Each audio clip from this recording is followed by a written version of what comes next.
Hello everyone, and welcome to this third episode of the AT Field, your anime podcast powered by fullfrontal.moe, website dedicated to anime and otaku culture. I'm Dimitri the co-founder and chief editor of fullfrontal.moe, and with me, I have my dear colleague. I'm Matteo. Hi everybody. I'm the co-host of this podcast, editor on fullfrontal.moe, and very happy to be here for this third episode. Amazing. Honestly, I thought that it would stop after just one, but it's already the third one. Whoa. And thank you all for tuning in each week. We're very happy about people tuning in and watching the podcast. Honestly, I didn't think we would have this many viewer eaters. I thought we would have like 5 views. At the start of every episode, I think we're going to do the same thing. I can't believe we're episode 3, episode 4 and everything, because maybe also it's maybe a good time to say that we might be on break during March, or there might be some breaks in March because we are doing season 1 right now. There will be an inter-season break. Mid-season break. We should release some stuff, but March and April will be a bit busy doing events and in Japan and everything. But after that, as soon as we can, we start the lives again, and we do plan on releasing some content. We're still looking into what we can do to still keep maybe not a weekly publishing schedule, but still having content available during the trip to Japan. So we're thinking about, are we trying to set up something live so it won't be as high quality as this is, or are we recording stuff and publishing it afterwards? Maybe we'll do we'll talk about this later, but a vlog from the Niigata Animation Festival where we'll be going, this kind of stuff. That'd be cool. So look forward to it. Yeah. Of course, we have to thank our monthly member supporters. So, as you may know, we have a coffee membership set up that gives access to extra content from the podcast. So each week there is an extra episode which is released exclusively to patrons. So the first one, we went a bit more in depth about Tetsudo Araki's cinematography and stuff, and also compositing even in the analog era. And last week we shared quite a few infos about the Uzumaki anime, the upcoming Uzumaki anime. Honestly, last week's extra episode was very dense in information. I think it's really worthwhile to watch. It's interesting. A lot of I'm not just saying that for people to give us money. It's really honestly, I think it was quite nice. There will be one this week as well. Of course. We won't say what it's. We'll talk a bit about later, right? As we go on. Of course, we'd like to thank our new members, so the people who joined the membership this week. Thanks to Froto and Ale Smith for joining in on the membership. Thank you very much. So they, depending on the tier, you get access to. Last week we shared one of the storyboards from Mushishi, right? So you have a link to download the scans of the whole storyboard if you join the Apostle membership, and if you join the Ever membership, you also get access to the extra episode. And so the money that we receive helps to make this podcast, but it also helps making those interviews that we publish, right? Yeah, and what interview did we release this week? I wonder. So we released an interview that Matteo and I did last summer in Japan with Nobuyoshi Nishimura. So Matteo, please tell us, who is Nobuyoshi Nishimura? Yeah, that's actually a good question, because I don't think a lot of people know his name. I don't think either. In the West, let's say, in the English-speaking sphere. Maybe Gundam fans and retro Sakuga fans, people who like 80s and 90s anime, but Sakuga. But actually, in my case, Nishimura is someone I've been wanting to interview for a while. So I spent 1 year, less than a year, roughly 1 year in Japan, and just before coming, he was top on my list of the people I wanted to meet and, if possible, interview, because basically just before I came to Japan, I got really interested and kind of obsessed with the things he worked on, which is the shows at Sunrise in the transition from the 80s to the 90s. So basically, Charles Counterattack, Gundam F91, the Eldran series, and then V Gundam, J Gundam, Gundam Wing, and Gundam X. So he was the character designer for Gundam X. And I and a few other Gundam fans, especially like for instance, Mark Simmons, who's not on Twitter anymore, but I really encourage you to go check out his website, which we should link in the description. Yeah, after we'll that. link it in the description. He's doing like production histories of Gundam series. And shows like he's done Zeta, Double Zeta, Char's Counterattack. No, he hasn't done Char's Counterattack. He did F91, and he's on V Gundam right now. Okay. And so it was the time when he was working on F91, and I was really interested in it as well. And we wondered about, among other things, Nishimura's role. So I really wanted to meet him and talk about that. But it took me a lot of time. It took us a lot of time because basically I arrived in Japan like in October 2022, and we only met him at the very end of the trip in August 2023. Yeah. Because basically Nishimura, he's a Sakuga fan basically. Yeah, and he's very active on Twitter, right? Because I remember when I joined Twitter about 10 years ago and started interested also in like animation, Sakuga, and following animators. I think the first animator I followed was No Rider, so Mr. Hashimoto. Takeshi Hashimoto.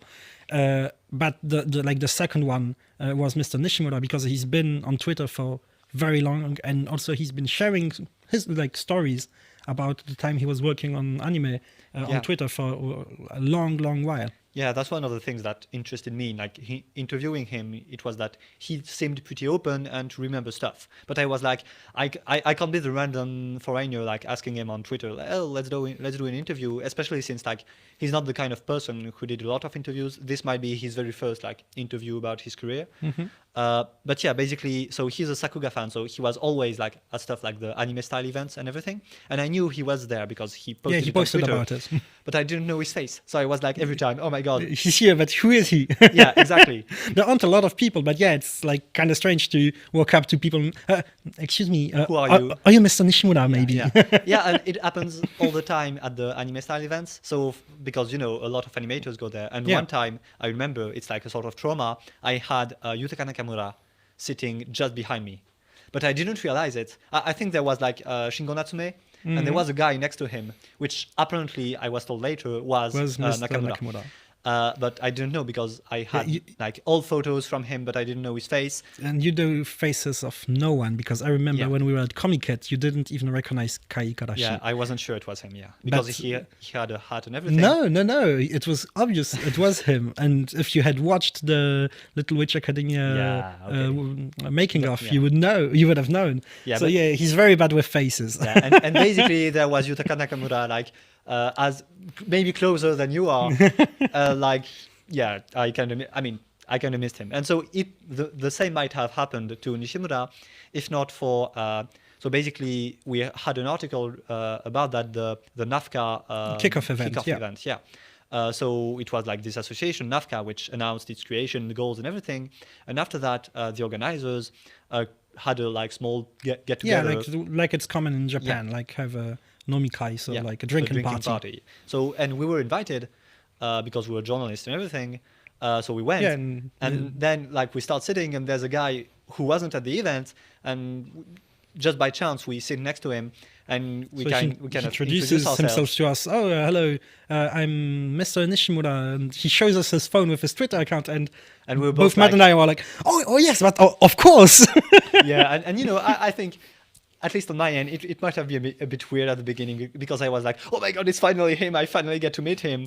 And so I might have been a bit like too pushy, but thankfully it worked out in the end.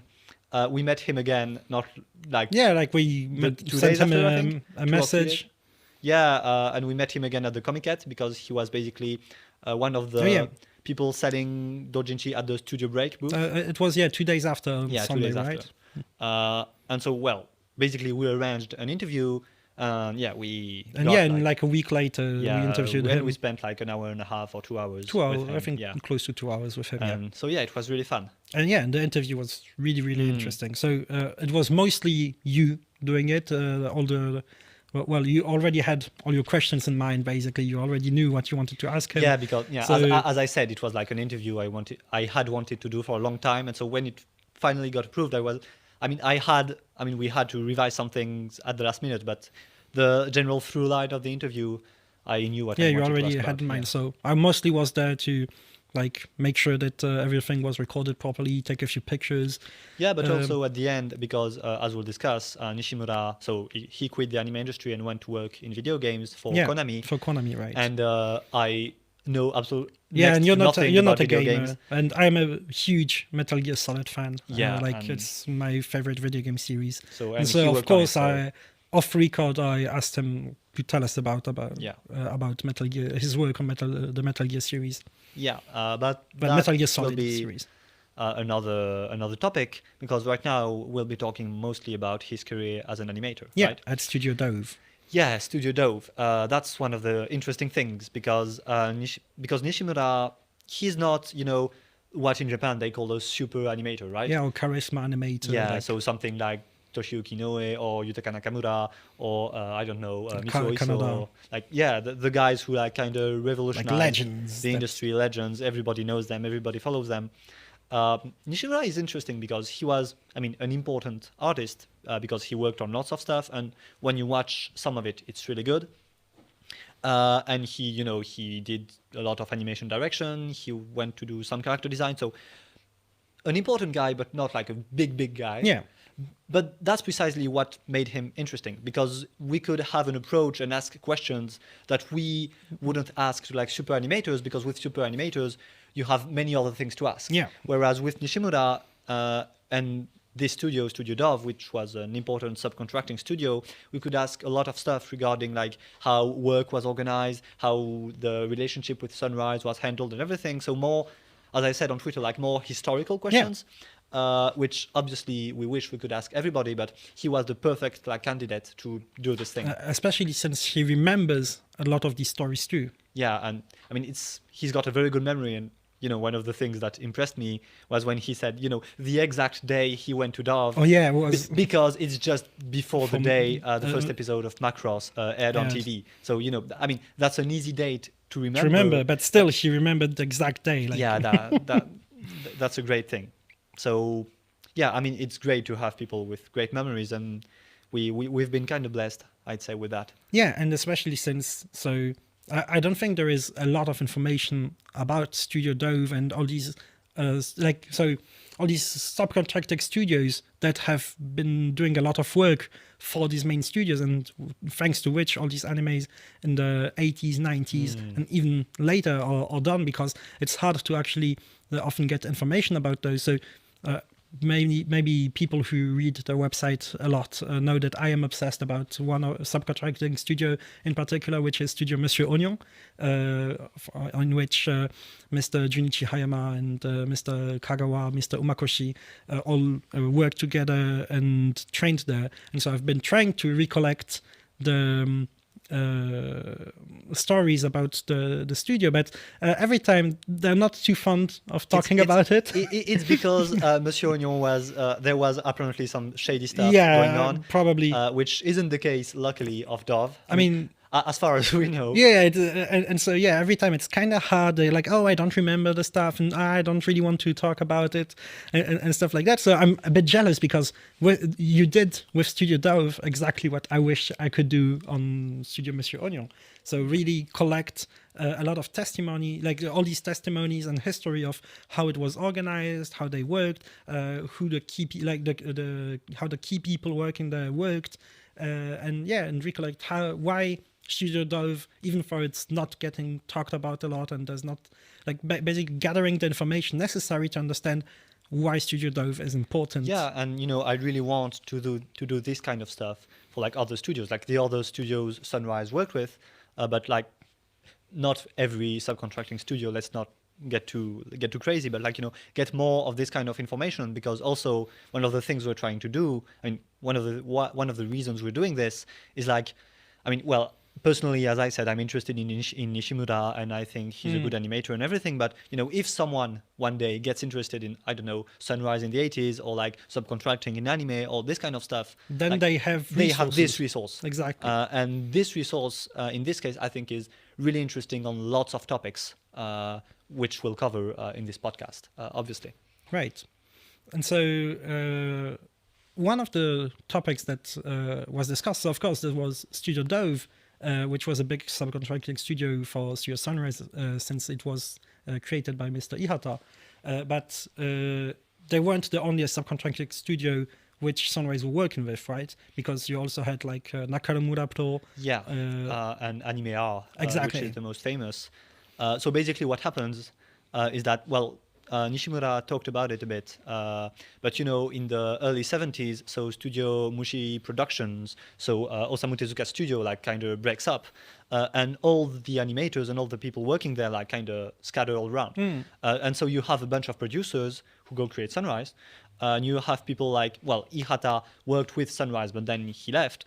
I think I forgot his name, but the creator of Nakamura Pro was also a former Mushi animator who like created his own studio, but they kept the relationship, and so he worked with Sunrise. And then you have Anime R, which is created by two people, so Moriyasu Taniguchi and Hironaka, I forgot her first name, Hiromi, I think. But the specificity of Anime R, a bit like Dove, is that it wasn't in Tokyo, but it was in Osaka. And you know, these studios located like not in Tokyo, you have the most famous today of obviously is Kyoto Animation. It's very interesting because, as Nishimura kind of said, like they attracted lots of people from like the countryside, especially in Osaka. I mean, obviously the guys from Gainax didn't go in Anime R, but you can see that there was this big university in Osaka which trained lots of animators. Exactly. And so, you know, you had really a pool of like young talent which would go to these studios in the countryside. And Anime R is legendary because, well, they were amazing. And the thing that made them amazing is that among their animators, you had people like Hiroyuki Okiura, Kazuchika Kize, Toru Yoshida, you know, lots of like legends of 80s, 90s, and even 2000s animation. And like you know, big animators who are still well liked today and very influential also. Yeah, and you know, you look at Okiura, like Okiura started at 16, I think.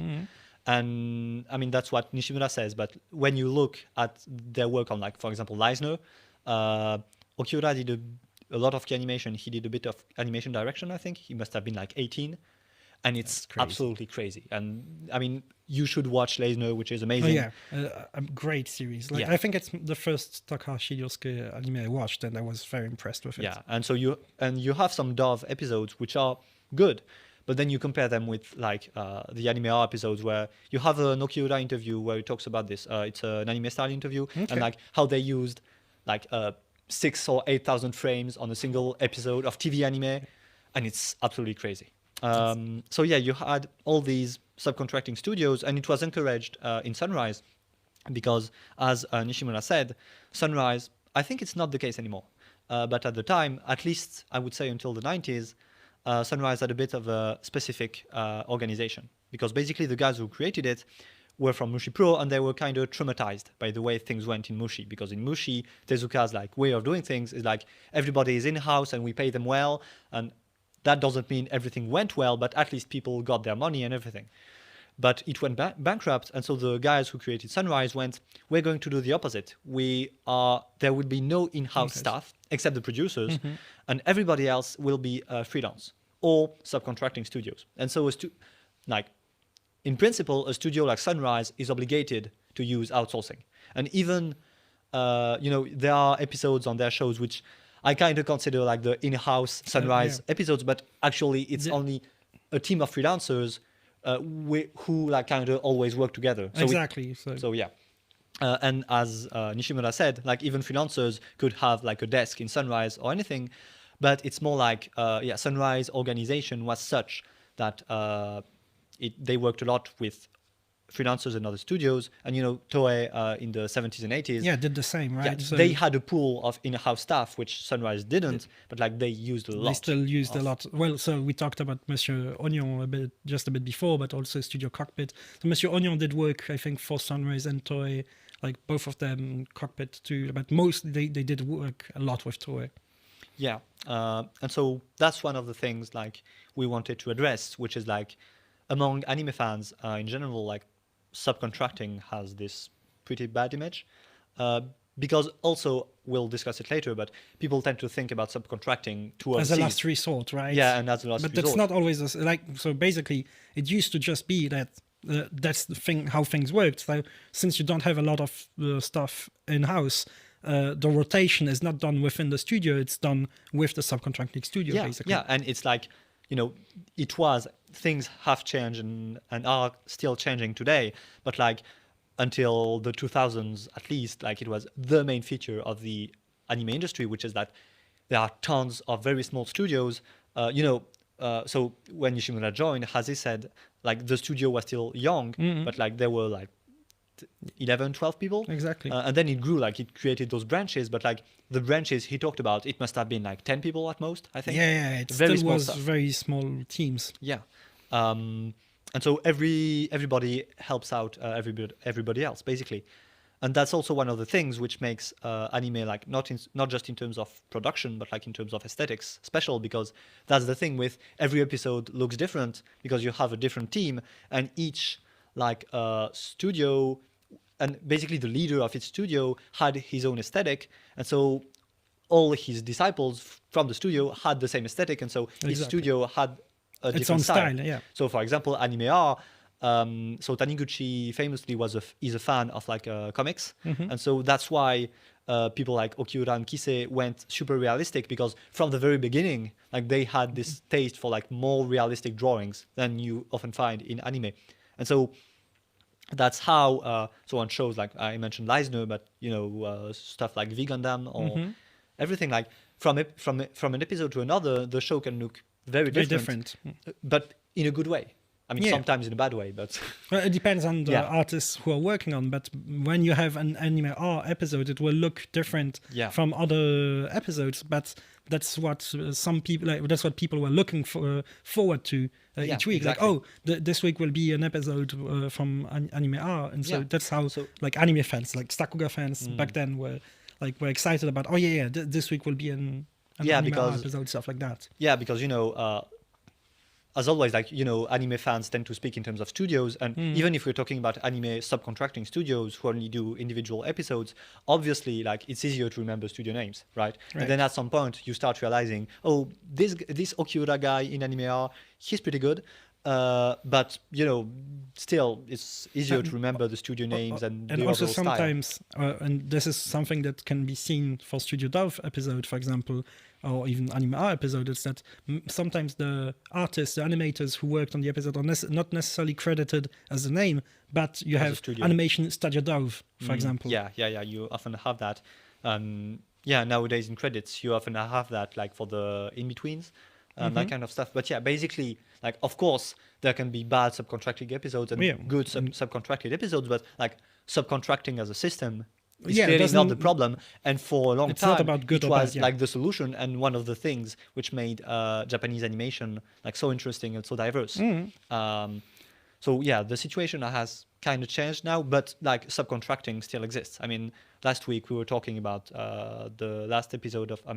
last week's episode of Dungeon Meshi, which had been subcontracted. Yes. So it still happens, and it can still have like positive effects. Yeah, it's not necessarily a bad thing when it happens. It doesn't necessarily mean that the production shambles. It might just be that that's the way it was decided, basically. Because once you insert, like, you plan for the stuff and you insert like the subcontracted episode in your schedule, in your rotation, like, I mean, subcontracted or not, it doesn't change anything, because what changes things is like the schedule and the quality of the staff. So exactly.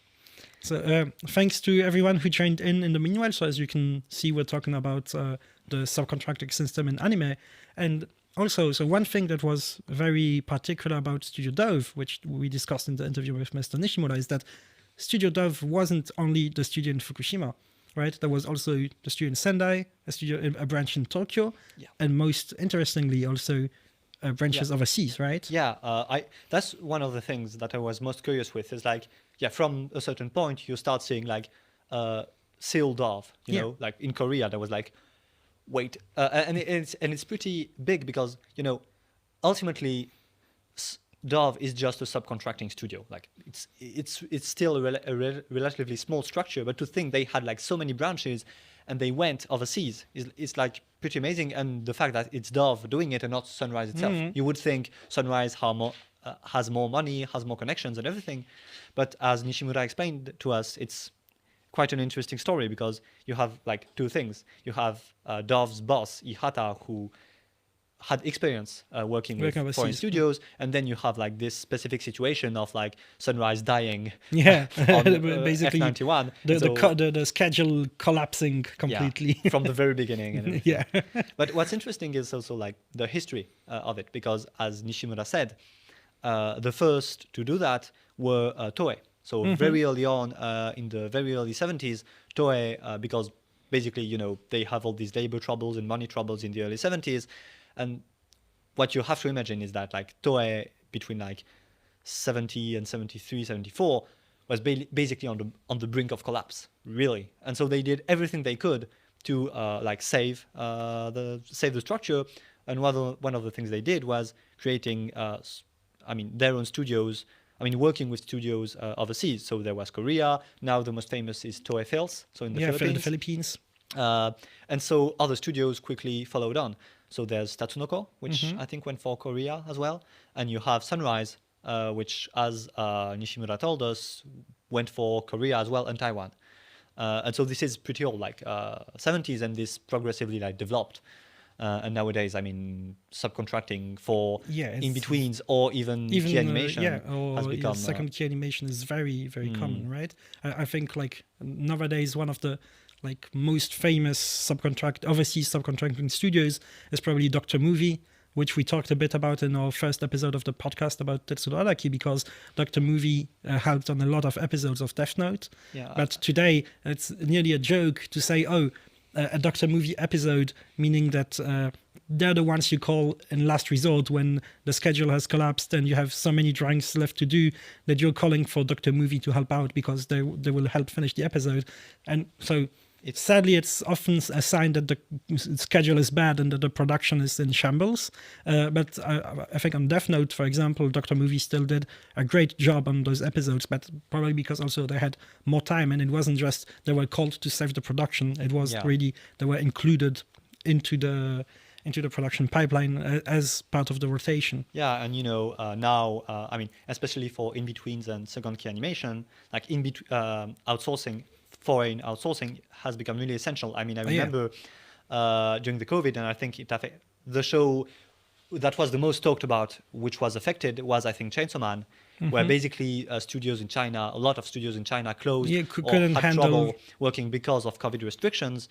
And, they had to do the in-betweens for the Japanese shows. And so it had a big effect. I remember it being talked about. I think it was Chainsaw Man and Gundam G-Witch. Yeah, J-Witch as well. So Sunrise doesn't change. Things just don't change. And especially like Sunrise. One of the things I really want to talk about is how Sunrise was. Among the worst studios like in the industry, like today, well, Nappa has this reputation and everything, but you look at the long term, you have Toei, which has always been like the worst, and you have Sunrise. Well, actually, I remember we shouldn't say Sunrise anymore. It's Bandai Namco Filmworks now. Yeah. So Bandai Namco Filmworks. Let's stick to Sunrise. Has always been like awful, and this this idea of like doing this policy of like just working with freelancers, not having any in-house staff. It's producers, and they're here for the money, and they're here for we're going to save as much as possible, and if that means, as Nishimura told us, for example, on Wing, how basically. On Wing and X, how Sunrise basically pushed the entire production on Dove, and Dove couldn't do anything. Like, this is typical Sunrise. Or even, we don't have enough money to pay the colorists to do all the shadows, so we just stop doing shadows. Yeah. And this is one of the things we need to talk about also, which is that generally when a studio subcontracts an episode to another studio, the subcontracting fee is lower than the entire production cost. This is one of the things people about the anime industry have been talking about, is that one of the reasons small subcontracting studios are progressively disappearing today is because normal studios don't make money, but subcontracting studios it's make even even worse. less, yes. And that's also one of the reasons why having studios like outside Tokyo is important, is because obviously things rent and everything cost cost less of money. life. And you know, that's one of the things with KyoAni. They have a geographical advantage in a way.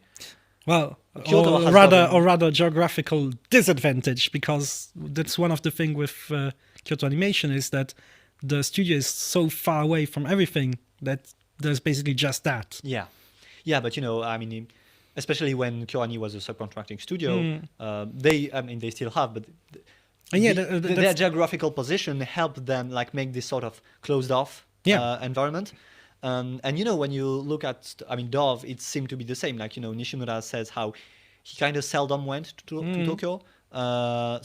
So yeah, I mean, studios always, but especially when you're outside Tokyo, like they created really their own culture. And for example, Okiura, I think the first time in his career that he went to Tokyo, I think it was for Akira. So so he'd already been working for a while. So it's really this isolation, I mean, could have its good effects in some ways, but just also changes a lot of things, because in the, you know, anime production pipelines, like the meetings are really important. Yeah. But if the animators can't come to the meetings, how does that happen? And that's one of the things like Nishimura answered. So there was less meetings. So he still did have some meetings, but maybe less of them. And then also that's the thing when you subcontract, is that if everything is subcontracted to the studio from at every level, then you also like, you don't need to have everyone there for the meeting. You can do the meetings at the subcontracted studio. Yeah.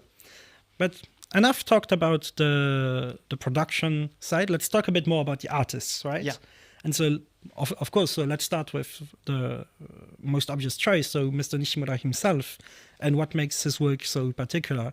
And so maybe do you want to start by talking about his designs on Gundam X? Yeah, we wanted like to change from like how we went previous times. We're going like not chronologically, but in the other way. And we'll start with Gundam X.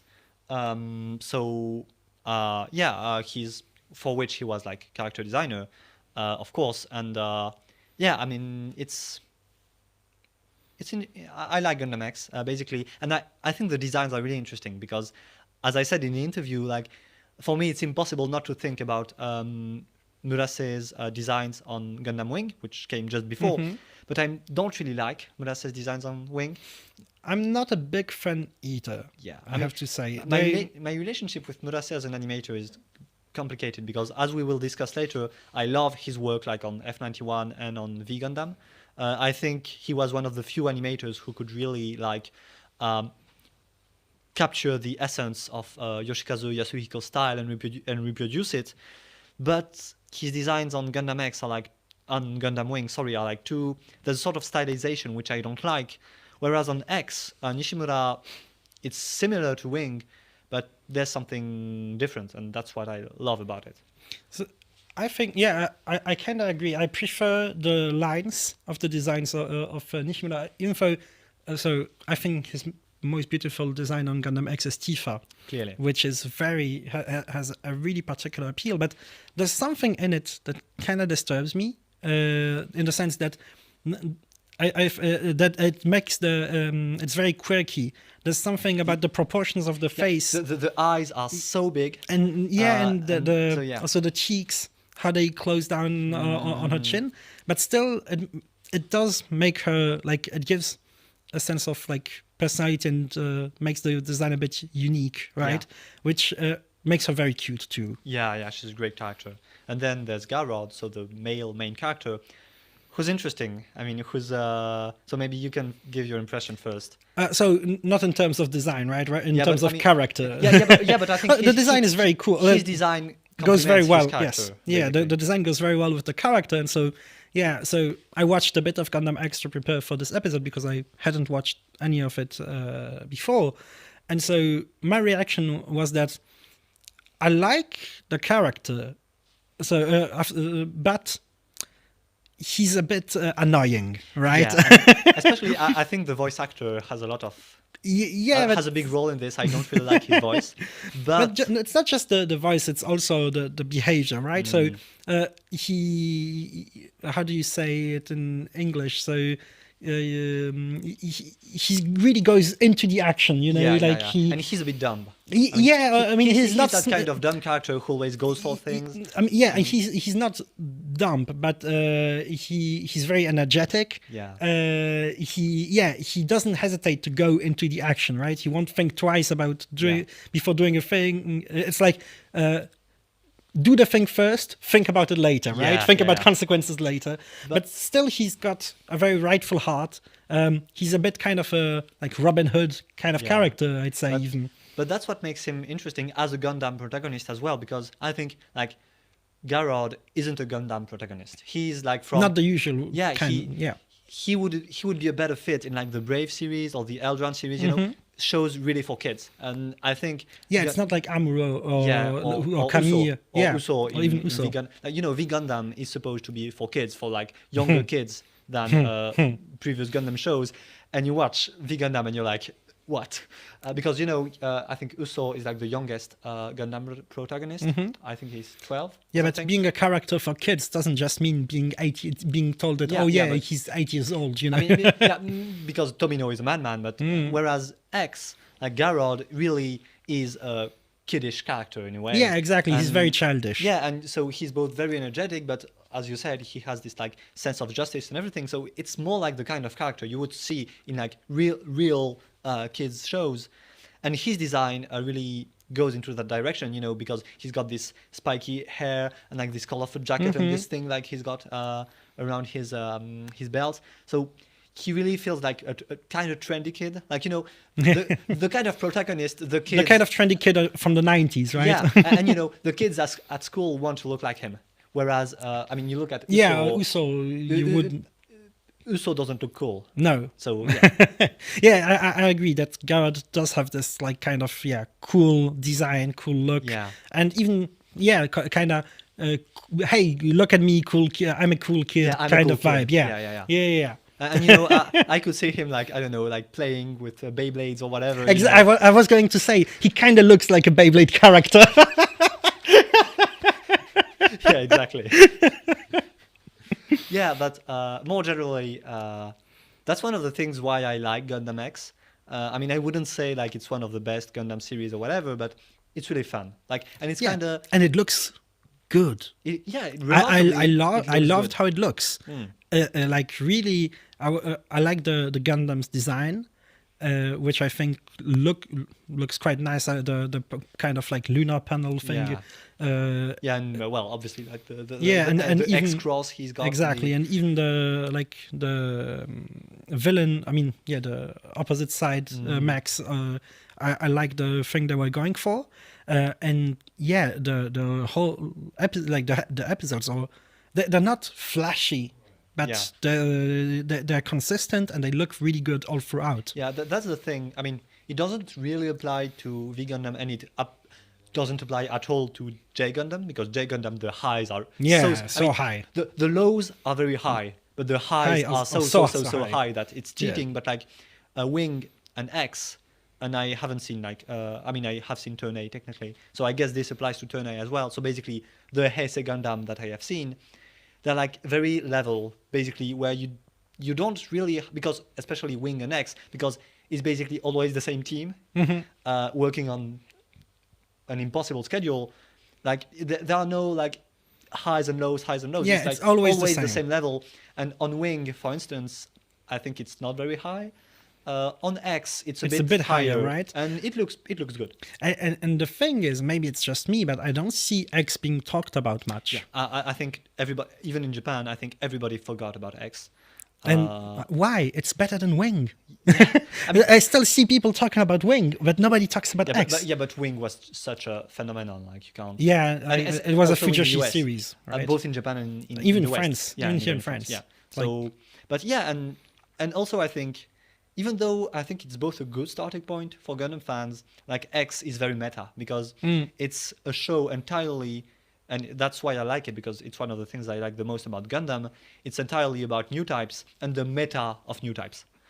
Because it's, you know, as in the title, After War Gundam X, and most of the characters are adults, like confronting their past during the war, and who they are. It's a conflict after the conflict. Yeah, and what is their identity as new type? What is a new type?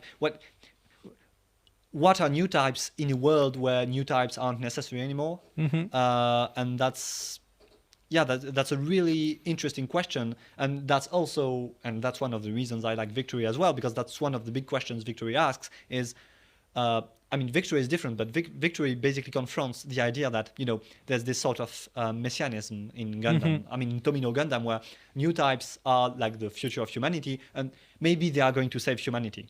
And Victory confronts that and says, yes, but if you start integrating new types into a sort of religious faith and religious organization, it doesn't work anymore. And that's the entire final arc. Like new types need to be free of... Yeah, because basically in the final of V Gundam, they're all integrated into this sort of giant psychic machine where they all kind of pray or meditate together to make the entire human race peaceful. But what it actually does is that people so they lose every sense of conflict and hostility and everything, but they just do nothing. Yeah, and they don't exist any. Basically, it's a bit like the instrumentalist project or exactly whatever, in Eva, when everybody is a hive mind and you don't have any individuality anymore. They retain their physical form, but they're just zombies, basically.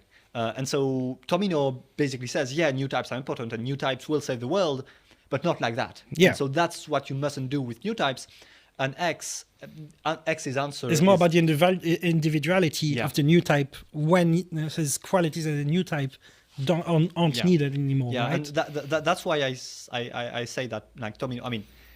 I'm not saying this in a very rigorous way, and I don't know what are Tomino's personal political beliefs, because it's always a tricky issue. But that's why I say that Tomino and Gundam has this sort of anarchist vibe to it, because you have this messianist element with new types will save the world and everything, but basically it only works in those small communities, and that's why they're always in this closed off spaceship. And the end of V Gundam is this, because during V Gundam they always want to return to their homeland in Casarelia, and because it doesn't work outside of this small auto-sufficient, self-sufficient community, basically. And I think that's one of the messages of Gundam, and especially, even the end of First Gundam, when Amuro returns to the white base. This is his home, this is his house. Exactly. And this is, it doesn't work outside of this small community, which is the white base. And you can't do this at the scale of a state or a planet. Or a planet. So that's the anarchistic side of Gundam, or at least Tomino Gundam, and Turn A as well, because Turn A is retrofuturistic and everything. There's this kind of stuff as well. But going back to Gundam X and to this individuality of the new type, one of the interesting characters that explores this is Jamil, the leader of the base in After War Gundam X, right? Who, I think fans, the few fans who talk about Gundam X, so you and 5 other people, tend to portray him as this sort of mix of Char and Amuro at the same time, because it's true that physically he's got this Char vibe with the scar and the sunglasses, like Quattro Bagina from Zeta, but and also this traumatized past and everything. But he's also a bit like Amuro, because he's traumatized and he's trying to come to terms with his own trauma. Char is as well, but in a different way. And one of the things I forgot, I should have asked Nishimura, is also, was there Captain Harlock influence? Because I think it does have that vibe, right? I think he's got the vibe. With the coat and the kind of mysterious, dark kind of character. And the entire crew, because they're pirates. Yeah. They're literally pirates. And the entire crew, they've all been working together for a long time. And you get that Arcadia vibe. Yeah. As soon as you told me about, I think there might have been some Harlock influence. I felt it seems obvious. So maybe it's just us being it seems obvious, but it wasn't an influence at all. But still, it does come across. That we didn't ask. We were done. But I suppose Nishimura is enough of an otaku that if we were to talk about it with him, even if it wasn't conscious influence, he would be like, I get it. Well, we'll ask him next time, right? Next time. And so maybe you already started talking a bit about Victory Gundam, but let's maybe talk more a bit about Victory Gundam, what's interesting about it from an artist's point of view is that you have all these very different episodes, right? You have the episodes from Studio Dove, you have the episodes from Anime R, and you have also episodes by Studio Gainax. And so I think you wanted to talk a bit about that, right? Yeah. I kind of wanted to talk about like the different styles in V Gundam. So first, there's the Dove episodes, and as you can see in the screenshots, what we talked about a bit in the interview, like this style without shadows, because right. Today. So the Kagenashi, as Sakuga fans say. Yeah, we tend to. Sakuga fans often talk about Kagenashi, which literally means just no shadows, but as a modern thing, because it's basically a thing that the WebGen initiated, basically, but. Sunrise shows, so the Eldron series and the Gundam series from that era had a sort of similar style in the sense that there are no shadows.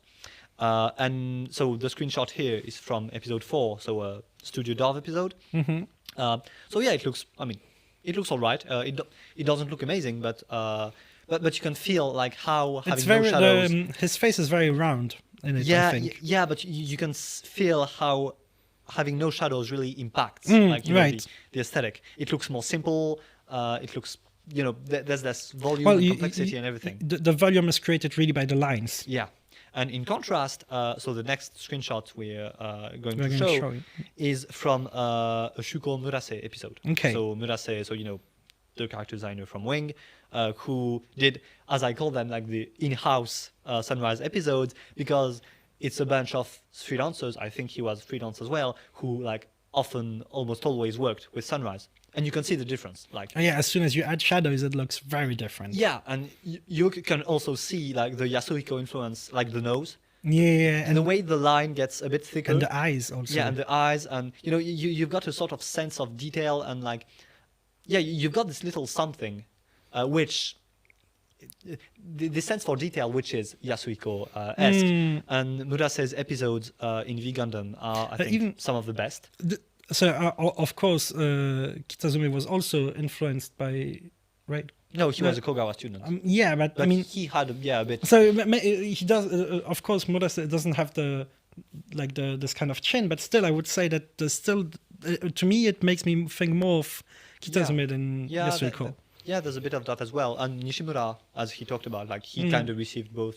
Yeah, both influences. But mostly Kogawa from like his drawing manual, which we should have brought today. Oh no, but I was talking about Murase's design, right? But I think everybody in Sunrise was like aware. Oh yeah, of course. That's why we always ask the question, right? Yeah, who do you like best? Because they were both really important, but they also like represent like two very different approaches to animation and stylistic directions and everything. But so as many character designers have told us, like.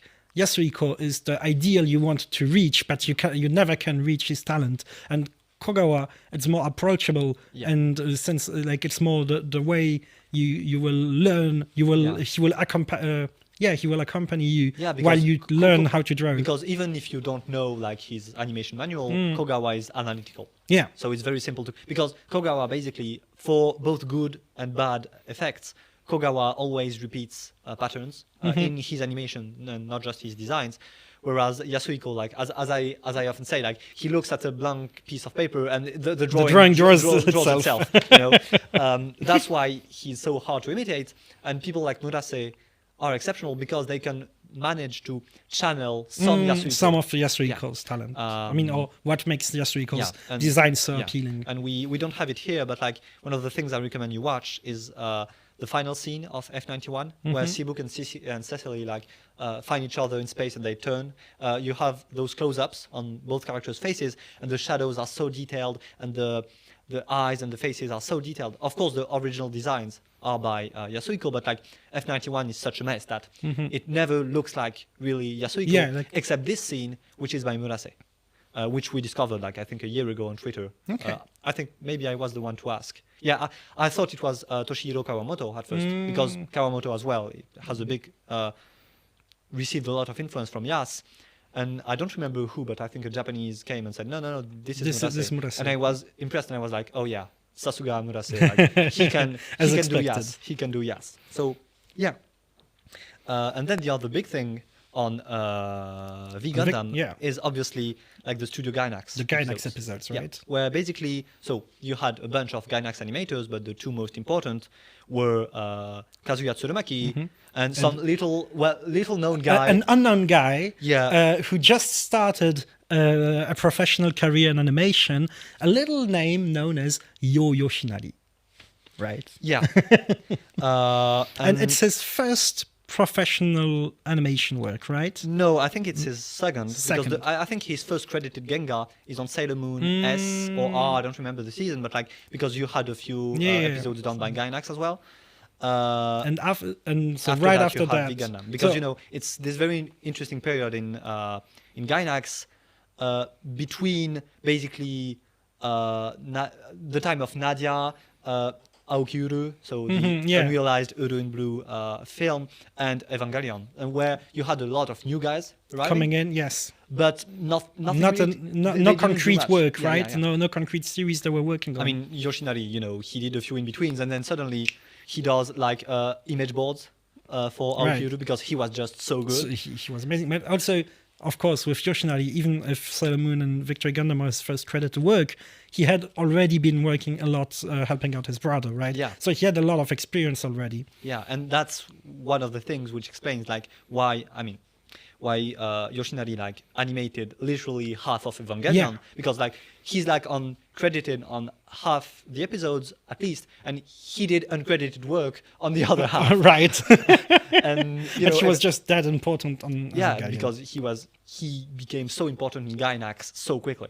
And so when you look at the episodes on V Gundam, you can see like because one of the interesting things I wanted to talk about these shows, so V, J to some degree, Wing and X, it's also that moment where you can see Isso's influence in effects animation, because you look at F91, you don't see it, or very little, because F91 has like every effects style possible in 1991. You have Canada style animation, you have Isso style stuff, you have other kinds of, you have everything.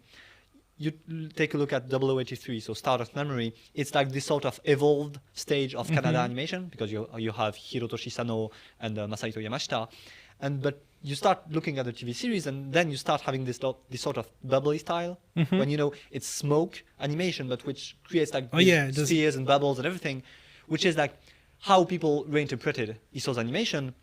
And if you look at this Yoshinari explosion from like the final explosion episode of V Gundam, so it's clearly Yoshinari, but it's still like an early stage. But you see this sort of transition, right? So you can feel, and it's very different from what was done before. Yeah.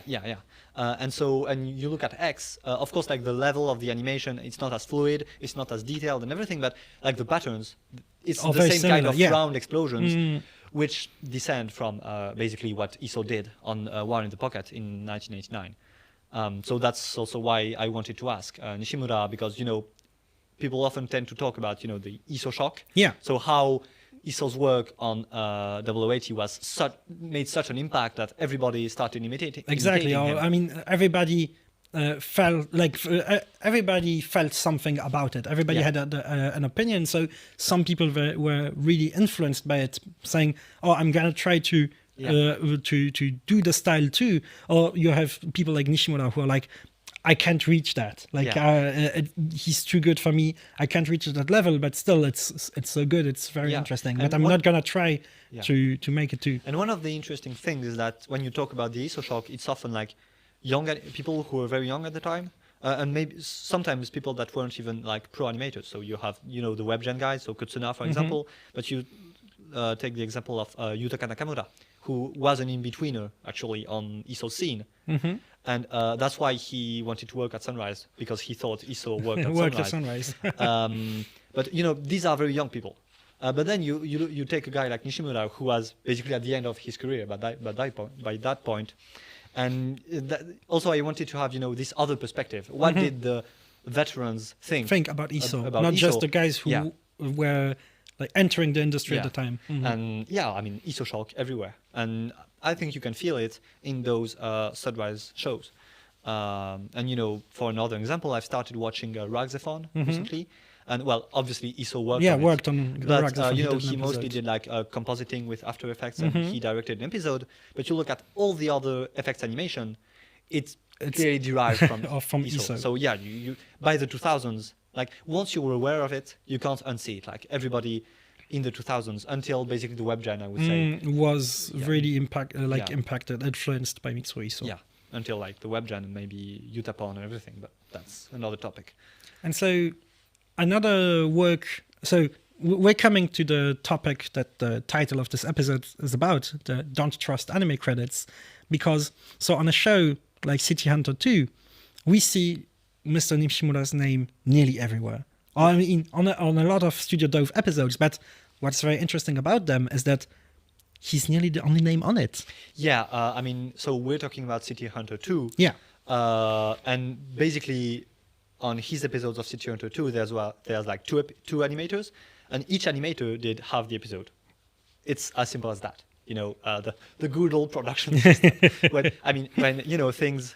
I mean, and it's not that you know things were not as well animated, because I mean we're going to like show a clip and from Nishimura, but it moves really well. Oh yeah, no. So And you have to think that maybe not the entire 15 minutes, but like a good third of that episode animated by one single person moves like that. And moves really well all the Yeah. time. And especially, so one thing I disliked about the episodes is that there are too many gags. Like, it's not that, and not all of them are that really funny. So they're oftentimes like very erotic kind of gags, like, oh yeah, panties and misses. So, you know, it's a bit I mean, outdated. City Hunter like has aged poorly because it's literally sexual harassment. in Yeah, the anime. it's sexual harassment all the time. And so the gags look very, but the thing is, the gags look very beautiful. Like the faces are incredible. The way they're drawn, the timing also of these gags is really, really good in terms of animation. But there are too much of them, and you know, you haven't even had the time to finish digesting appreciating the gag that came, that the next one is already happening. So it was really too much, and but it did look good. So for example, in regards of like the faces the character make when they do the gags and stuff, it reminded me a lot of Pink Jacket Lupin. Yeah. But with like 1,000 times more sexual harassment and 1,000 times more gags and jokes, and you don't have time to breathe. And honestly, I didn't like that, you know. I totally get it. Like for me, you need time to appreciate the joke, a time to breathe, and then go but again. City Hunter doesn't stop, and it's very quick and very fast and everything. But it looks because it's so quick and energetic and goes all the time, it looks very like it's very fast paced. It looks very good.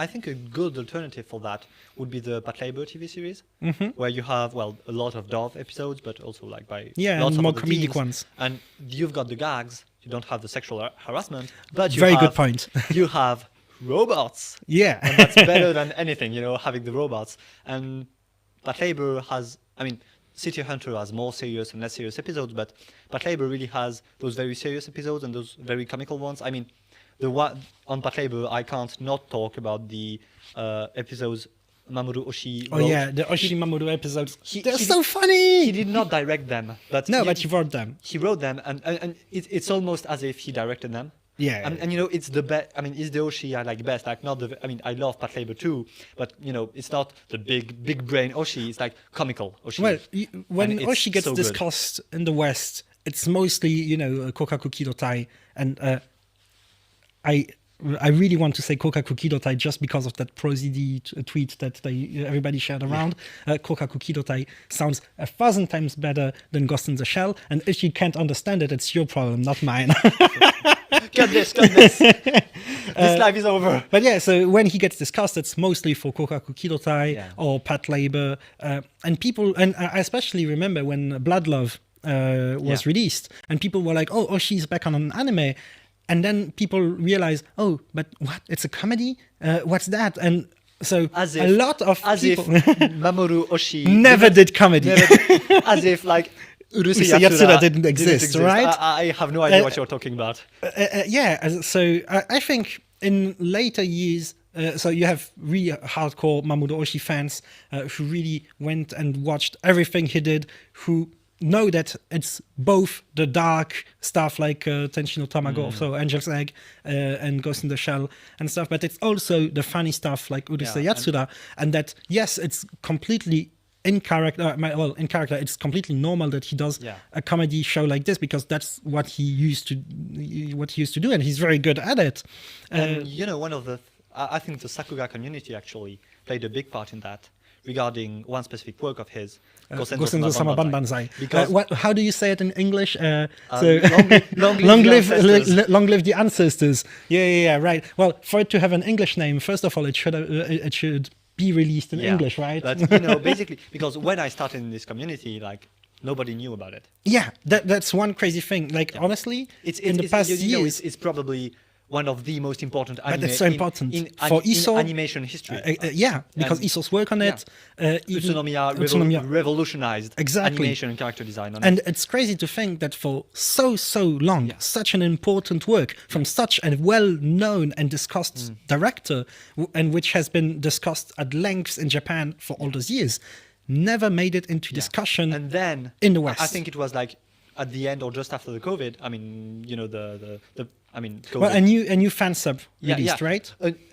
People in the Sakuga community started talking about it. I'm not throwing my flowers on myself, but I started talking about it as well. But not just but it's not just you. It's this new fan sub released, so it became more accessible. First, the Sakuga fans talked about it, and then there was this fan sub release, and now it's become. I mean, it's not famous, but people. It's got the status Angel's Egg had like 10 years ago or 15 years ago, which is, when I started watching anime, which is that, this not very famous anime by this famous director, which means that at least, it gets recognized. Well, at least it gets talked about. If you look into it today, you find stuff about it, and you can understand why it's so important. It should still be talked about more. Yeah, and Gosenzo, aside from its impact on animation, it's like a great comedy. I love it. It's pure Oshii because it's very intellectual and very meta and everything, but it's so funny. So fun.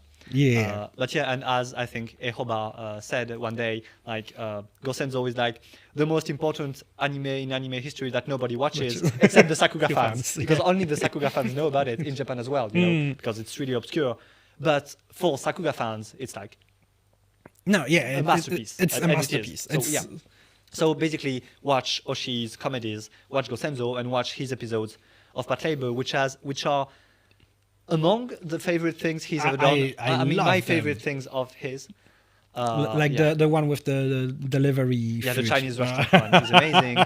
It's so funny. And you have one where basically it's a super robot parody, where basically one of the members of the team is transferred to New York. And actually, all the Americans, like, they're parody Americans, they shoot guns every time they say, I won't say it, but, words you shouldn't say live all the time, and it's complete parody. I think you can say them on YouTube as long as it's not in the, 2 first minutes, something like that. So I won't risk it, but I think the viewers get it. And it's so, they drive a robot, like, I don't know, it's Grandizer or whatever, instead of, Pat Labor and everything. It's so funny. Oshii, my goat. Going back to Studio Dove, so we went a bit off-road, even though not that much, because of course Studio Dove also or Nishimura helped out on some episodes of the Pat Labor TV series, TV series, which is Sunrise, because as you know, the Pat Labor franchise is a bit complicated. But basically, the OVAs were mostly done by IG, but they subcontracted every episode to a different studio. And then the 2 movies were done in, IG Tatsunoko. The OVA was in Dean Other Source. Oh, yeah, Studio Dean, yes. And you had multiple subcontracting studios, among which IG Tatsunoko. Okay. And so for the first movie, Oshii said, I want these IG guys. And so that's how both movies were done in IG, whereas the TV series was done in Sunrise. At Sunrise. So yeah, a bit complicated. But which shows that, studios are a mess, and Yeah. they can be important, but also not very important. I mean, depending on They're not the be all end all Yeah. of credits. depending on how you look at things. Because if you look at the scale of the franchise, maybe it doesn't matter. But when you look at each The series individual work yeah, and individual episode, Yeah. individual parts. Yes. it becomes important. And so, going back to Tsuyo Dove, so we've talked a bit about Mr. Nishimura, but one other huge animator that was at Tsuyo Dove is Shoji Koizumi, right? Koji Koizumi. Koji Koizumi, sorry. Yeah, Koji Koizumi. I like to say he would have been the second coming of Mitsuo Iso, hadn't he died tragically So at early. 28 in a traffic accident. Yeah. But basically, he was the He ace, was so good. the ace of Dove, and I one think- of the biggest mecha animators Yeah. of the 80s. I think that so one of his most famous work is probably the scene his work from in Char's Counterattack. Where He did like all the fight between Amuro and, and Char, right? I Or don't something have like that? I don't have the exact number anymore, but I calculated it. I counted. Oh, you counted the number of cuts he did. I counted at some point, and he did like the last 15 or 17 minutes of Char's minutes, counterattack. not cuts. So you can't. Yeah. So it's amazing. And as I mean, And it's basically the entire final duel between Char and Char- Amuro, which is so incredible. and the final scene where they they push the- against Axis. So yeah, and it's amazing. that kick. Oh my god, this On the kick! punch. Wow. Yeah. So It's so iconic. I mean, it's such an iconic fight. yeah. Oh my god, I love Char Counterattack. Honestly, it's people. For a long time, it took me a lot of time to watch it. I watched it for the first time in theaters. Oh, yeah. Right. I think it you was were the lucky. last movie I watched before COVID lockdown. Like I went to watch it, and the day after we were in lockdown, and so I had people around me tell me a lot about it. How they don't like Quest, she's annoying. Hathaway is annoying, and the movie is strange, and you don't understand anything. Yeah, but that's the people whose brains are too small to understand Yoshiyuki Tomino. Exactly, but because I was like, no, this movie is awesome. It's great. There's so much I love about it. But also, first of all, it looks incredible. It looks. It looks so good. I mean, there's nothing else we can say. It looks. Yeah, so good. it just looks incredible, and especially this last fight between Amuro and Char. Yeah. Incredible. And solo animated by one single guy. That's the most who was an impressive. absolute monster. It makes it even more impressive, right? Yeah. Because like I said, such an iconic fight.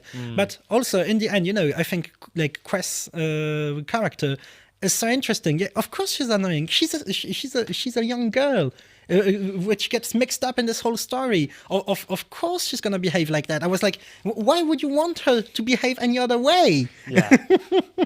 that's because same thing- anime fans are too used to like other female stereotypes, I guess. I think some fans just want to badmouth Tomino. Yeah, they will find any way they want to badmouth Tomino. But for that's- me, Char's Counterattack proves that he's the greatest that has ever been. Yeah, but- and his storyboards on Char's Counterattack. I mean, incredible. are, maybe you can't see them, but we have the full thing here. But yeah, I mean, I'm moving away from Char's Counterattack and I'll go back to it afterwards. That's one of the things I wanted to address, is that by interviewing Nishimura, we are, I'm going to say this very dramatically because I think it's fun. We are like the vanguard of the fandom, and we are helping, and we are helping anime fans and Gundam fans become new types, because for a long time, for a very long time, a lot of people in the fandom, outside Sakuga fandom, ignored like, general anime fans, like had this very weird appreciation of Tomino, which is first Gundam is good, maybe Ideon is good, but most of the rest... and Zeta is maybe okay. Yeah. Like Zeta is interesting, or Zeta is cool, but all the rest all the rest is garbage. is garbage. And and in recent years, you've had a new generation of fans, and among which young people, younger people who are like the, in the 20s, early the 20s. Zoomers, Basically. The Zoomers have been rewatching Late some of the millennials. shows, and especially Double Zeta and Victory. I'm not saying they're great, but they've been Victory is a mess, right? they've been reevaluated, and people are acknowledging that maybe they're not perfect, but you know they have their good points and they're fun, interesting. And So they're interesting. for me, Victory. So I watched a bit of the beginning. So this messy beginning where episode 1 is what was supposed to be episode 4, and then episode 2 becomes episode 1 became episode 2 and etc. And it goes on until episode 4, which should have been what. So beginning of Victory Gundam, kind of a mess.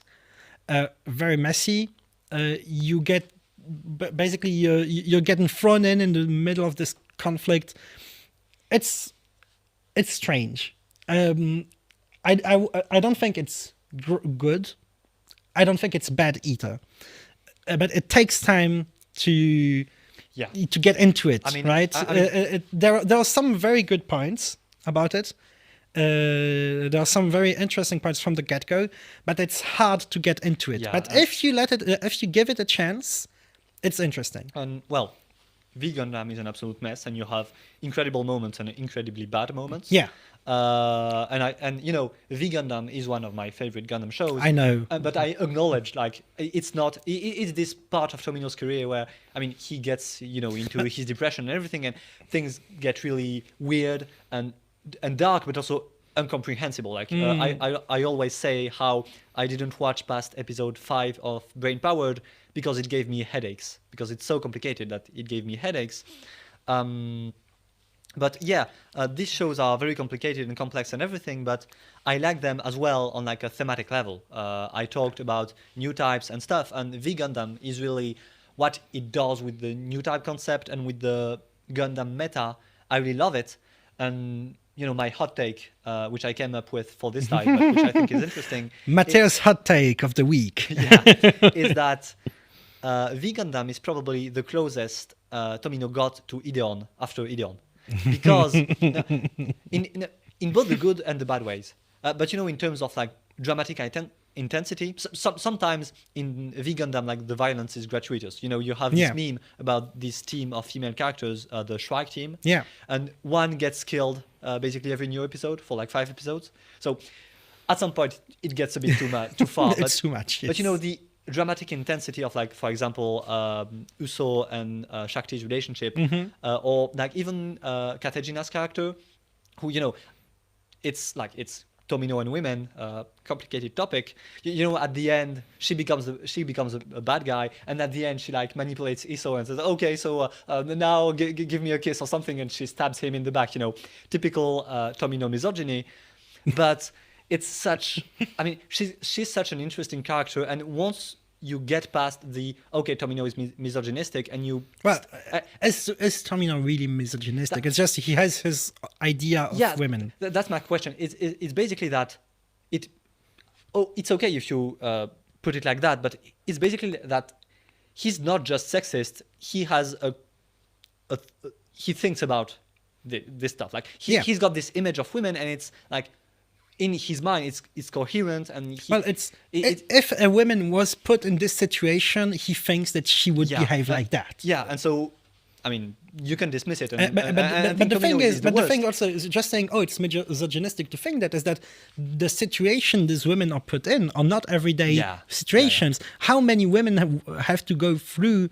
Like it's basically just if he were to write a realistic, like a woman in real life going through such things, how would she react? Yeah. And how many women are confronted to war and stuff like that? In this context, how do you know that they wouldn't? And so, of course, you in such extreme situations, and so, of course, right? There's a part of fantasy in it, and Tomino has this fantasy of motherhood, which you find because one of the reasons I say that V Gundam is close to Ideon is because the theme of motherhood also is very important in V Gundam, and you have Marbet, who's pregnant in the second half of the show, and the reason why they get saved in the end is partly because the baby she has in her belly has a new type awakening as an unborn baby, and that's a very Ideon thing. Thematically, but the fuck you, it's magic is a typical Tomino thing as well. But I because my brain is like in tune with Tomino. I can you are brain powered. Yes. Anyways, maybe that's enough Tomino talk. And so completely different topic. Yeah. But it's still one big topic we wanted to address today is the topic. So it's one topic that we discussed with Mr. Nishimura, because during the interview, for a good chunk, we talked about how the work was organized at Studio Dove. Also, so with the subcontracting studios in Korea, but also how inside the studio, within the team, it was the work was organized. Is that so? He talks about Dainigenga, second key animation, but so today you see it in credits everywhere, but back then it wasn't that common, right? So it's interesting. So, and he even says like it's not really that it was they did Dainigenga. It's rather that he says, well, it's equivalent. The way we organize the work is equivalent to making second key animation and making Dainigenga. That was one of the main things I wanted to ask about. Actually, Dainigenga. We're going to explain what it is. Don't worry. But first, I want to explain why I wanted to talk about it so much, because it was something he had been talking about on Twitter. I remember there was a big discussion he had with like Oguro and Inoue Toshiyuki about when it merged in the animation industry, and that's one of the things I've always been very interested in, because basically you had this narrative for a long time. Which you can find in, for instance, I'm not targeting singling out people, but you can find it in a lot of old. Now I think Kevin has like kind of changed his narrative, but it goes on, as you make research and also new information comes out. The main narrative which you could find in old Sakuga blog articles was that basically it appeared on Razephon, because it's the first, as I think, and he's right on that point. It's the first time you explicitly have a credit Dainigenga in the credits. But my guess, and which was partly confirmed by this interview and lots of other things, is that it's always more or less existed in a shape or another, but it was not as systematic as it is today. And also maybe it wasn't necessarily distributed as very definite roles. Yeah. Exactly. And sometimes one part of it was rather done by the Dogamen, and sometimes the Gengaman. Exactly. Yeah. So, but to explain that, first, let us get very messy, very technical and confusing, and explain what this is in the But first I think place. it's necessary, because today, you see it a lot, and you see also animators on Twitter say, "Oh, I did some Nigenga on this episode." Or sometimes I didn't do it. Yeah, exactly. I did the animation, but I wasn't in charge. I just did my layouts. Somebody else did the Dainigenga. So I think that it's important to have an explanation because even us. So I think we considered it was important to talk about it this week because, first of all, well, it was talked about in the interview, but also because last week we quickly talked a bit about Dainigenga, and I figured, well, of probably people who read the fullfrontal.moe or who listen to us are accustomed to what Dainigenga is, second key animation is, but maybe anime fans who haven't gotten yet in the Sakuga rabbit hole don't necessarily know what it is. And so it's also on my end, like, to kind of make amends in a way, because there's an old article on the website which I wrote like a few about years layouts, ago, right? about layouts and Genga, and so Dainigenga, which, so I haven't reread it. You refuse to read it again, right? I don't think it's wrong, but I think there's a lot of missing information which I didn't have at the time. Probably. It's among your first articles on the blog too. Which I think, even if there's no, maybe there are, but even if there's no factual mistake, there's so much missing information that you will get the wrong idea by reading it. By reading them. So that's why I wanted to have another explanation now that things are clearer in my mind. So on the screen you have so 4 drawings from Future Boy Conan, so 1977 TV series, so pretty old. It's quite old, yes. The good thing is that you have everything, because you have the 4 steps. Such a great example. Yeah, you have the 4. You can find it on the Boru if you want. So if you want to look at it, get a resolution or whatever. Looking for Mirai and Conan, I guess. Yes.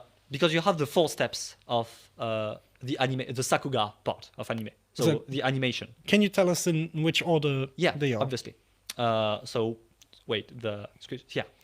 So on the upper left, you have the layout, which is basically the very first step. The first step, right? Where the animator draws the characters and the background together, and generally modelizes like the camera movement, if there's camera movement, the general perspective of the shot, how very roughly the characters might move, but just characters, backgrounds, and a few indications. So that's the one on the top left, and you can see the background in the back, which you can see in the other screenshots. Then in the lower right, you have the Genga, where this time you only have the character, so what we call the key animation, or more precisely the first key animation, where you only have the character. You only have one of the two characters because they're on different cells, but that doesn't change much. But you can see that here the line work is still kind of rough because the animator drew it rather quickly. Then on the bottom left, you have what I suppose is the Daini Genga or second key animation, which is the same pose, the same drawing as the Genga, but different because on one hand you have the lines aren't rough anymore because they're cleaned up, but also because you have between the first Genga and the second Genga, you have the animation director coming in. Yeah, which makes his corrections, right? He makes the corrections, and so in the Daini Genga, the animator puts the Genga and the corrections on top of each other and retraces it so that you have the corrected drawing. And then you have the final step, which is the Doga. So upper right. Yeah, upper right, which is yet another stage of cleanup and correction, so that the images you actually see on the screen when it's finished is the Doga, it's not the Genga. Because one of the things which is very important is that in English we tend to translate Doga as in-betweens. Yeah, but Doga, it's not just the in-between drawings. Doga is two things, actually. It's it's the cleaned up and corrected Genga, so the final image, but also the in-betweens, what in Japan they call nakawari. Nakawari is the literal translation for in-between, because it means, middle cut, middle division. Exactly. So what the Dogaman does, that he gets the rough Genga or the Nigen or the Dai Nigen or whatever, and indications for where to put the in-betweens. And so the Doga redraws the Genga, and between each Genga, he adds the in-betweens. So Doga actually means two things. Yeah, it's not just the in-between but it's frames. not just the cleanup either. Exactly, it's both of them. Yeah, so that's the general theory. In the general theory, you have 4 stages. But in practice, you very rarely had those 4 stages. In like the old analog days, you mostly just had the layout, the Genga, and the Doga. And now, in the digital days, layout and Genga have become kind of the same. That's why the layout and rough Genga. That's why we make a clear distinction today between rough Genga or Ichi Genga and Daini Genga. Because basically what happened with digital is that, the layouts could be animated. Right. So now the layouts became Genga. Exactly. They are already a form of rough Genga. And so Daini Genga, which became like more necessary, more important, and so it became like a separate step in the pipeline. And to confuse things even more, even further. That's where we get into the historical side of things, because my guess is that, you probably always had something like Daini Genga because you need people to clean up the drawings at some necessary. point. So whether it's digital or analog, you need people to do it. And so as you quickly said, oftentimes it was either the key animator doing it or the Dogaman doing it, but things weren't clearly split. But you had cases, and as Nishimura clearly explains, where it was done by people who were not the Gengaman and not the Dogaman, and oftentimes it was used for training purposes, basically. And the case he gives of Koizumi and Waraya is exactly that. Yeah, they took Ihata's drawings, right? Ihata's drawings. Ihata also did the timing sheet, so he did the indications for the in-betweener, but they cleaned up the drawings, and that's how they learned how to draw and how to pose, how to do poses from a Genga to another. And it was actually maybe not the norm, but pretty common in a lot of these small studios, because when you have just 5 people, it's very easy to split work in that way. In bigger organizations, it's harder, and nowadays, Daini Genga has become entirely separate. We have Uni in the chat who's asking, so does this mean that back in the days the layouts weren't animated? Back in the analog days. Yeah, basically in the analog days, the layout was like a single sheet of paper, and then for Genga, imagine you have a cut. In theory, one sheet of layout is the entirety of the cut. Exactly. But with saying so the camera movement goes this way, and exactly. So but for Genga, because Genga is the actual animation, for a single cut, you have many drawings. And then between those drawings, you add the in-betweens. Whereas now, because it's digital, well, the Genga layout moves. The layout moves because it's digital, so you can draw the many frames on a single file in a way. Whereas back in the days, it wasn't. It wasn't very efficient to draw everything, right? Yeah. So the point of the layout was to not make many drawings before starting the animation. And you know, the place and the role of the layout could evolve and could be really random in a way, because one of the cases I find really surprising is Masahito Yamashita and Yoshinori Kanada, so in the early 80s. Because basically, as I explained, first you do the layout, then the Genga and everything. But Yamashita and Kanada did the Genga first and the layout afterwards. And because basically they didn't care about perspective and all, because they had, their own way of doing perspective and everything. So they didn't care about the background and all that stuff. First they drew the movement, and afterwards they thought about, but how should we put it with the background and stuff like that. So that goes to show how things were, you could say they were disorganized, but also very free, because people were adaptable. They adapted. Whereas today's pipeline, since it wasn't really a very set out pipeline, everything was flexible. And so you could have people doing the Daini Genga, or you could have people not doing it. It was, you could not do whatever you wanted, but things were far more flexible and open to improvisation.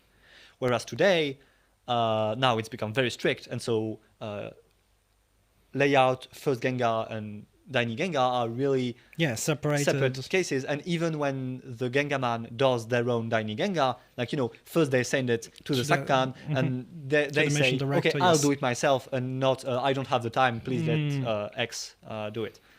So I hope that wasn't too confusing, because it's... Yeah, but let's hope that it's a mess. It can help people understand how Daini Genga, so second key animation, works, and give a bit clearer idea of how this work is how the work is separated and organized. Yeah. And I think it's time to talk about the weekly stuff, the last segment. Yeah, last segment of the podcast where we talk about recent stuff. And so it's a good thing, because recently Mr. Nishimura has done some animation again, right? Yeah, because he's very slowly, by little bits, going back to animation from Konami, but he's been working on an opening last year, I think. And then recently he worked as a designer and animation director on an anniversary. Yeah, on the anniversary animated short film for the 25th Yu-Gi-Oh! Anniversary. I think it's called Yu-Gi-Oh! Chronicles, which is a lot of little segments about different lore from archetypes from Yu-Gi-Oh! So I'm a huge Yu-Gi-Oh! Fan. I don't have a lot of free time because, I have a full-time job, and then I have another full-time job for working on fullfrontal.moe. But one of the small hobbies I have, and the little free time I have left, so all the time I'm supposed to correct an article or make the layout for an article or send something to Matteo and stuff like that, and I'm not answering and stuff. It's probably because I'm playing Yu-Gi-Oh! So I have a messy relationship with Yu-Gi-Oh! Where I used to play with the cards, then I stopped, then I came back playing. I think at the times of Duel Links, where with the smartphone game. I think I was the 10th best European player. I used to work to play a lot. Congratulations, Dimitri. No, not congratulations, because I would get jack shit for being 10th. There are thousands of players. I'm 10th, and I don't even get gems to buy packs in the game. So I stopped, went back to play the game with real cards, won a few tournaments, or at least top 8 at some tournaments, and was like, well, okay, yeah, I'm good. I don't need to play anymore. I sold my cards to go to Japan and stuff. And then, so 2 years ago, they released Yu-Gi-Oh! Master Duel, which is the actual Yu-Gi-Oh! Experience on...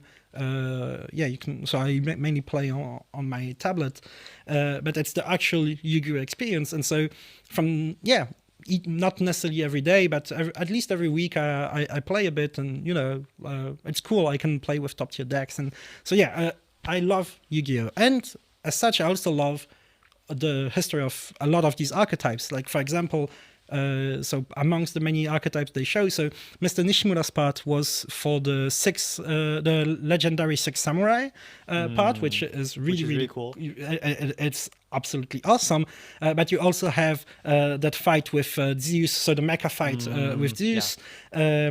One part I especially liked also. So I love the rabbits. Yeah, the Melfi part, they are way too cute. So for me, my two favorite parts of the Fallen of Albaz lore, which is a very recent lore from Yu-Gi-Oh, but it's really cool with the Dogmatica monsters. And honestly, I wish they did an actual anime about it, because first of all, so in the game, it's quite thought out lore within the cards, even though it's kind of hard to have lore through cards, but I think it's something that they were able to very nicely tell, way better than the dual terminal days, which is like about 10 years ago. They also had like lore through archetypes and specific packs and stuff. And then also, especially at the end, the Sentoki lore, Sky Striker. So you see Ray and Rose seeing each other, and it's a fan favorite in the Yu-Gi-Oh community as well.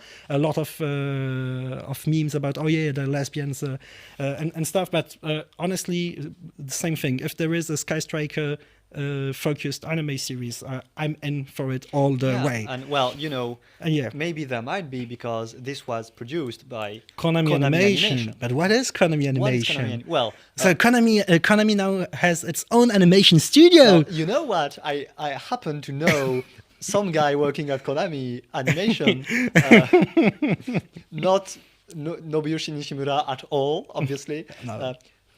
Basically, it's not Yushi Nishimura. Yeah. And basically what he's been saying is that Konami Animation is not, maybe it's a studio, but like it's not a separate company or separate studio. It's basically a bunch of guys working. It's two desks at Konami. Working in the normal Konami offices, and that this short was largely outsourced, again, like to other animation studios, because they don't have the resources or maybe not the will to like do an entire anime themselves yet. But it could be like a sort of planning unit for like longer first shorts, or maybe like longer anime, subcontracted to studios, I think. But Konami is getting interested in animation, and having people like Nishimura who have that experience obviously helps a lot. It does help a lot. And as said, as a big Yu-Gi-Oh fan, I really hope that they do something about it, that it's not just a promotional short to promote the 25th anniversary, but that they actually do a bit something like Pokemon did with all the little shorts by Colorido and stuff like that, like the Twilight Wings stuff. Maybe they've seen what Nintendo has been doing and thinking, maybe Pokemon there's Company, money in this. I think it might be a case like that. Yeah. And so, what else did we find interesting in the past weeks? Soso no Frieren. Again, every week. but at the same time, this episode will be the occasion for me to repeat what I said 2 weeks ago, because it's got everything I like and everything I don't like in Frieren. It's got everything I don't like, which is this. Yeah, the video game logic. Game logic. Which of course, because we talked about it when I watched it, I couldn't help but remember what you said, and I was like, so when you see it's just a few frames of Fern opening the map, we're crawling the dungeon and we're mapping out the dungeon, and you see the map appearing like a video game menu. And I was like, Matteo won't like this. And I was literally, oh no, not this. But it's got the things I like, which is Frieren being absolutely dumb. The mimic. We finally see the mimic gag, because so it was hinted at, and so we saw frames of it, but they never went all out with the gag. It's the first time, so we heard about it. It's so well executed. It's so funny. And like the overall atmosphere is, like the layouts are amazing and everything, and the action is amazing. I love it. It's like, so I've always loved Frieren's action, but. And you had a very interesting opinion, because you are not a big fan of modern anime action. You know, like for the- example, the Fate Apocrypha stuff that I love. The- You know, the Nakayama Onsen action I love. You're like, oh no, I'm not a fan of big flashy action like that. It's too much. You're too fast. People are going to think I'm a hater again. Please don't say You that. are a hater. But yeah, basically, I mean, I don't want to hate on the big. For instance, I loved Jujutsu Kaisen, but I think it kind of goes the opposite way. Jujutsu Kaisen did, or stuff like Fate does, because basically, you know, recently, like in the last 15 years, I would say, you know, the biggest action animator in Japan has been Yutaka Nakamura. And you could say there have been like two different ways of like Being influenced by him. him. You have the one which would be the one, I mean, of a lot of foreign webgen animators, the guys working on Black Clover or Fate or whatever, or Jujutsu Kaisen as well, which is go the flashy route. Like, because Nakamura, it's huge action, everything explodes, everything moves, and so and of course A lot Fate, of impact frames, stuff like and that. of course Fate doesn't look like Yutaka Nakamura, but you can see The influence. the lineage in terms of how flashy Yes. it is and all the impact frames and everything. And you have the other way, which is the way Frieren takes, I think, which is that Nakamura's animation, when you think about it, is very simple. Like, because, you know, it's always very flat, simple colors, and obviously the drawings are amazing, but it looks, I mean, he makes hard things look easy, basically. And so Nakamura's action looks very simple. And Frieren goes, I think, in that route because first, I mean, the way the shading on the effects and everything reminds me of Nakamura, but also because it's technically impressive, but it's not flashy. Not flashy. Yes, It just does what it needs to do and nothing more. it works very well. It's not. And it's you know, very efficient. You know? how did Balak call it?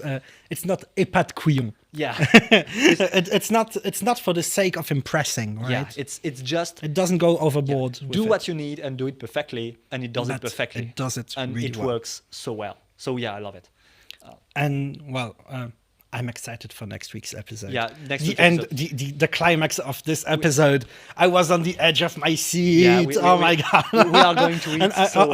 honestly, the more it goes on, the more I am just a big fan of Denken. Yeah. He's a great character. I love him. And to go on the redemption arc of shows, I said bad things about. Dungeon Meshi is back. Dungeon Meshi is back on the menu, boys. It started its redemption already last week, Yeah, but but now you're convinced finally. I mean, as a whole, I don't know if I'm convinced, but you know, this episode had a lot of action as well, and also a lot of effects. It's basically an entire episode about animating water, and it's so good. So and the entire fight with the Kraken, because it's a big, huge thing with tentacles and everything, and that's incredibly hard to animate, but they pulled it off. And so it's very different from last week's episode because it's less comical in a way. It's more action, but the action is amazing. So yeah. And talking about tentacles, let's talk about takoyaki. Yeah. One show that I've been loving this past few weeks, which is airing right now, is Hime-sama Goumon no jikan desu. Yeah. Right. It's time for Princess, torture, it's time for princess. torture. Which very interesting, original premise. But so from the first preview videos that were released, I was convinced by the designs.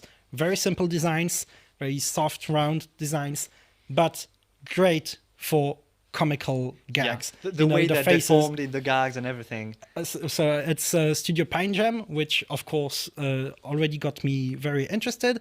I don't have the names of the people participating, but a lot of first timers. I think the character designers. You have a lot of designers because you have 2 character designers and 2 sub character designers. So probably they each one did a few designs of each character, like of different characters. And yeah, the designs work so well. I love how they play with the faces. Basically, just the faces alone make the whole show, right? Yeah. Because it's very, I mean, that's one of the keys of comedy in anime. You know, they're flexible. You have to be able to deform them and everything, which is something we kind of saw in City Hunter as well. Also, you know, right. How you deform the characters for comical ends and how you can make them move. I mean, yeah, it's great. So in City Hunter, way more sharper lines. Here, very softer, rounder lines. but Yeah, makes because- the characters just so cute. Because since City Hunter, City Hunter was sexual harassment in the anime, but it was big men and big muscle. Yeah, now right. anime has been destroyed by Moe, yeah, and it's so all it's only Moe cute girls. Yeah. But Hime-sama, she's so cute. Yeah. she's my daughter. But I think the anime works really, really well. I'm enjoying it every week. Very simple, a bit repetitive. Yeah, that But still, that's my. I mean, I only watched the first episode, but I was very frightened. I was like, yeah, this is fun, but this is already repetitive. If you're going to do that for an entire core, how? I mean. But the, it's also the like animation how has much, to carry it, right? Yeah, like the animation has to carry it, and how much do you find the characters likable and lovable to continue watching it? But for now, I've been enjoying it. I love it as well because it makes me think. It's a very different show, but it makes me think of Nichijou. So very stupid gags, but executed to the extreme. Yeah, like we have this dumb premise, but we're going to go with it, and we're going to go overboard and full speed at it. Yeah, and it works. And so in that sense, I really like it. No, honestly, Hime-sama Goumon no jikan desu. Great anime of the core. So not big flashy, doesn't get discussed much. Well, of course, Kevin talks about it because he obviously would talk about a show like this, but very interested in seeing where it keeps going.